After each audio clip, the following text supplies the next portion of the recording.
innama ajral adza ala aidihim kaila takuna sakinan ilaihim arada ay yuz'ijaka an kulli syai' hatta la yushgilaka anhu bisyai'. Jadi kata Ibn Athaillah, innama ajral adha ala aidihim. Jadi Allah Subhanahu wa ta'ala sengaja mendatangkan gangguan atau godaan-godaan terhadap dirimu dari tangan orang lain, dari arah lain, atau dari tangan orang lain.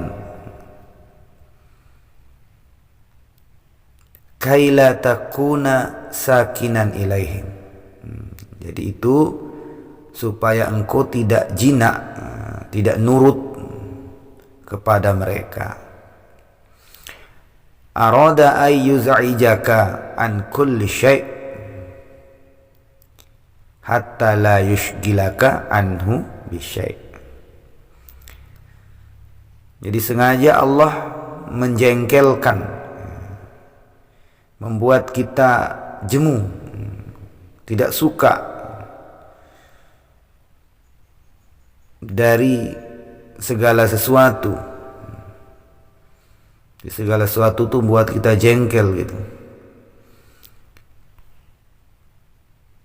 Itu maksudnya itu adalah supaya tidak ada sesuatu yang melupakan kita daripada Allah Subhanahu wa taala.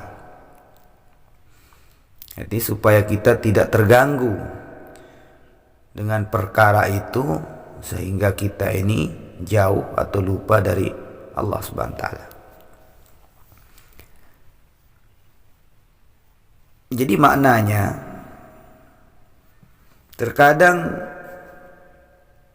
ada orang yang kita sayang, kita cintai, dekat dengannya, baik itu keluarga atau teman dekat atau apa. Terkadang dia yang mengganggu kita gitu. Dia yang menyerang kita, benci dengan kita, nggak suka dengan kita. Dalam pandangan zahir kita itu gimana gitu kan, ini orang udah deket, udah apa, ternyata ya, dalam nasihat ini, pandangannya Ibn Athaillah ini, itu suatu yang terbaik dari Allah, sesuatu yang mulia dari Allah untuk kita. Kenapa? Karena bisa jadi orang yang dekat dengan kita atau siapapun, apalagi mungkin bos atau apa, kita kadang akan mengarah kepada mengikuti dia, menuruti keinginan dia, menjalankan perintah dia, sehingga kita ini agak pudar, lemah, akan kurang ketaatan kita kepada Allah Subhanahu wa taala. Jadi ini makom orang-orang yang tinggi di sisi Allah. Jadi Allah menjaga hambanya dengan cara seperti itu. Ketika ada orang yang kadang dia baik dengan kita, kita pun baik dengan dia, baik itu siapa, baik itu bos kita, baik itu keluarga kita, tetapi kok tiba-tiba dia benci dengan kita, dia nggak suka dengan kita, maka kita sering pusing dengan keadaan ini. Gimana nih, gimana? Padahal itu terbaik dari Allah. Itu terbaik dari Allah Subhanahu wa taala untuk kita. Kenapa demikian? Kaila takuna sakinan ilaihim.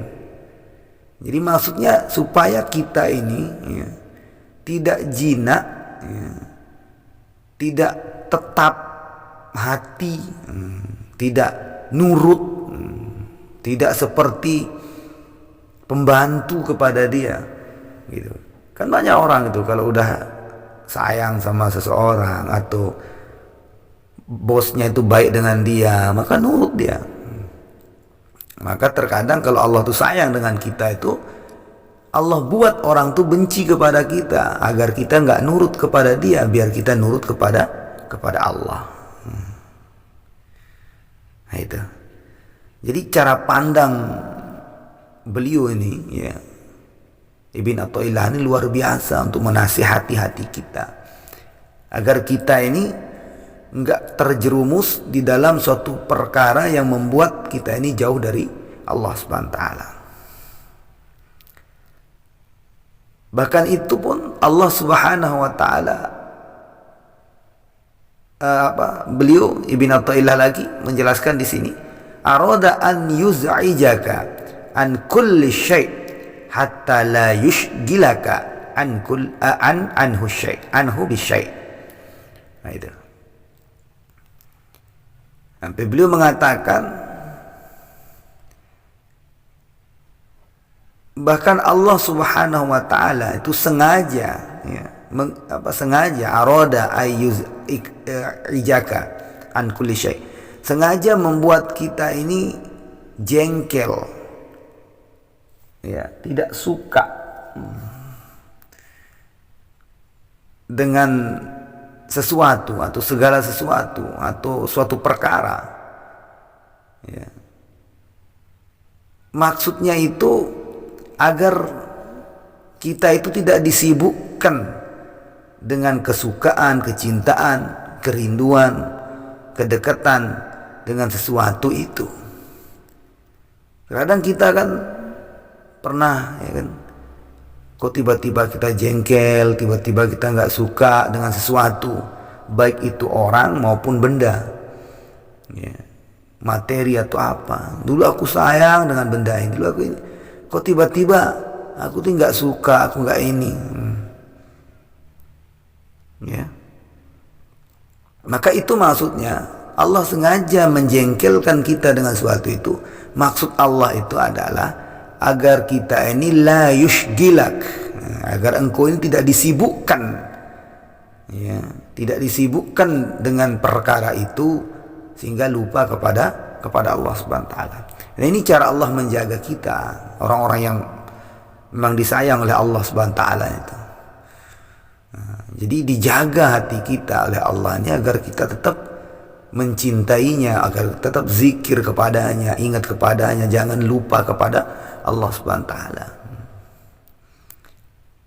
Ya, contoh kecil saja. Contoh kecil saja. Ini di zaman yang sekarang, di zaman modern, ya. Nah, ini yang tenar sekali apa itu? Game-game misalnya. Ini contoh saja, ya. Kadang dulu kita kalau kalau kita kecanduan nge-game atau apa, kan, ada orang kecanduan nge-game ini sampai nggak bisa lepas itu, ya. Tapi kok dia tiba-tiba, ya, dia dulu tuh sampai beli alat, beli ini untuk main game gitu kan, sampai dia lupa ibadah ini orang. Tapi kok tiba-tiba jadi jemu, nggak suka, jengkel gitu kan. Sesuatu yang buat dia kecanduan kok jadi jengkel. Kadang dia heran, ini padahal aku seperti itu gitu. Nah, kenapa demikian? Ya kan? Karena apa? Karena memang Allah jengkelkan dia. Karena bisa jadi dengan sebab itu dia lalai kepada Allah Subhanahu wa taala. Maka Allah jaga. Jadi Allah Subhanahu wa taala sendiri nanti yang akan menjengkelkan atau menjemukkan seseorang itu, yang Allah jaga hatinya itu dari hal-hal yang membuat orang itu lalai kepadanya atau kepada Allah Subhanahu wa taala. Atau begini, secara akliyahnya begini. Ada seseorang sangat dicintai, ya, oleh, misalnya ada anak dicintai oleh orang tuanya. Maka dia diberikan sesuatu oleh orang tuanya ini, ya. agar dia dekat dengan orang tuanya, pekerjaan apa, ya semua diberikan. Agar ini anak tidak jauh dari orang tua, tidak cari kerja tempat jauh, dikasih perusahaan atau apa, misalnya orang tuanya kaya, agar dia dekat dan apa maunya diberi, agar dia sayang dengan orang tua. Ketika sesuatu pemberian itu kadang membuat dia terlena sehingga dia lupa dengan orang tua, maka orang tuanya akan berpikir, ini anak kok semenjak ini pegang sesuatu ini, kok dia makin jauh dari saya, dia lupa dengan saya. Maka terkadang orang tua ini berbuat sesuatu bagaimana biar anak ini jengkel atau nggak suka dengan itu tadi, perbuatan itu tadi, atau benda itu tadi. Gitu. Sehingga dia kembali lagi untuk mencintai orang tuanya, dekat dengan orang tua. Ini tamsil, ini masalan, ya, contoh. Jadi jauh semua itu dari Allah Subhanahu wa taala. Cuman agar akal kita ini bisa nerima, akal kita ini bisa masuk dengan apa yang disampaikan oleh para ulama. Jadi begitu, bahwa Allah Subhanahu wa taala sengaja menjemukkan kita, menjengkelkan kita, mendatangkan ketidaksukaan kita dengan sesuatu yang menyebabkan kita lalai dari Allah Subhanahu wa taala. Padahal itu kadang terheran-heran. Jadi ini dalam kitab Al-Hikam Ibn Athaillah ini, ya, jelaskan dengan oleh beliau, ya, nasihat yang sangat luar biasa.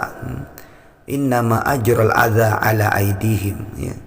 Jadi Allah Subhanahu wa taala sengaja, ya, mendatangkan gangguan, ya, kepada kita, ya, dari jalan tangan orang lain, ya, baik itu orang dekat atau apa, bahkan orang yang kita sayangi, ya, ya, dan dia orang itu sayang dengan kita, baik itu apa, misalnya istri, anak atau apapun, siapapun, ya. Nah, terkadang itu mengganggu kita, ya, sehingga kita ini merasa terganggu atau merasa kecewa dan lain sebagainya. Padahal itu maksudnya luar biasa dari Allah Taala. Maksudnya agar kita tidak jinak, ya kan? Kaila takuna sakinan ilaihim. Jadi agar kita tidak jinak, tidak tidak nurut gitu, tidak nurut kepadanya, itu apa-apa disuruh, bahkan nanti kan karena orang tuh saking nurutnya itu sampai sholat pun ditinggalkan, ibadah ditinggalkan. Maka itu Allah tidak mau, maka Allah SWT jadikan dia gangguan untuk kita, ya, agar kita tidak nurut kepada dia. Itu. Ya. Kemudian selanjutnya itu arada yuz'ijaka an kulli syai' hatta la yushghilaka anhu bisyai'. Jadi begitupun Allah kadang sengaja menjengkelkan kita, menjemukan kita, mendatangkan sifat tidak suka dengan sesuatu, padahal itu kita sayangi dulu, kita dekat dengan begini, itu baik itu orang ataupun benda. Maka itu maksudnya agar Allah itu tidak, ya, maksud Allah itu agar kita itu tidak terlalu mencintai sesuatu itu sehingga kita lupa kepada Allah Subhanahu wa taala. Jadi bahkan lebih dalam lagi itu dikaitkan ini, nasihat ini, ya, sampai kepada hubungan kita dengan iblis laknatullah. Artinya musuh kita yang nyata yaitu iblis laknatullah alaih. Ya, di dalam Al-Quran surah Al-Fatih ayat 6 itu Allah berfirman, inna syaitan lakum aduun, ya, fattakhiduhu aduwan. Ya, jadi sungguhnya syaitan itu musuhmu, maka nyatalah ia sebagai musuh. Jadi kata ulama, mana ayatnya termasuk Syekh Abul Abbas Al-Marshi, ya, beliau mengatakan, jadi dalam memahami ayat ini, kata beliau, ada suatu kaum, ya, suatu kelompok yang berpaham bahwa mereka diperintahkan untuk memusuhi iblis, syaitan. Maka mereka mengerahkan segala tenaga untuk memusuhi. Tetapi ulama lain, golongan lain, dikatakan memaknai ayat ini beda. Jadi sesungguhnya syaitan itu musuhmu dan aku Allah kekasihmu. Maka orang-orang yang sibuk kepada yang dicintai dan lupa kepada musuhnya. Akhirnya Allah sendiri yang melindungi kekasihnya dari gangguan syaitan, atau dari gangguan musuhnya itu syaitan. Jadi beda pemahaman, tetapi pemahaman ulama yang disebut oleh Abul Abbas ini, bahwa kalau sudah jelas iblis itu musuh, jangan kita terkecoh, jangan kita fokus dengan musuh. Fokuslah kepada kekasih kita Allah SWT. Nanti Allah itu yang akan menjauhkan kita dari musuh itu, gitu.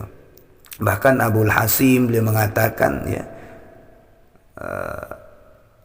siapakah syaitan itu, katanya. Siapa setan itu? Sehingga kita harus takut kepadanya. Demi Allah, itu kata beliau, demi Allah.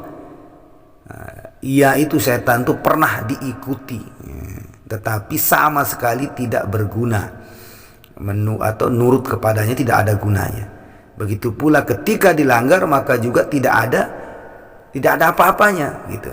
Jadi siapa sih setan itu, gitu, kata Abu Hashim rahimahullah, ya. Diikuti tidak berguna, maka dilanggar pun tidak akan jadi masalah. Kenapa kita harus ikuti, begitu? Itu maksudnya.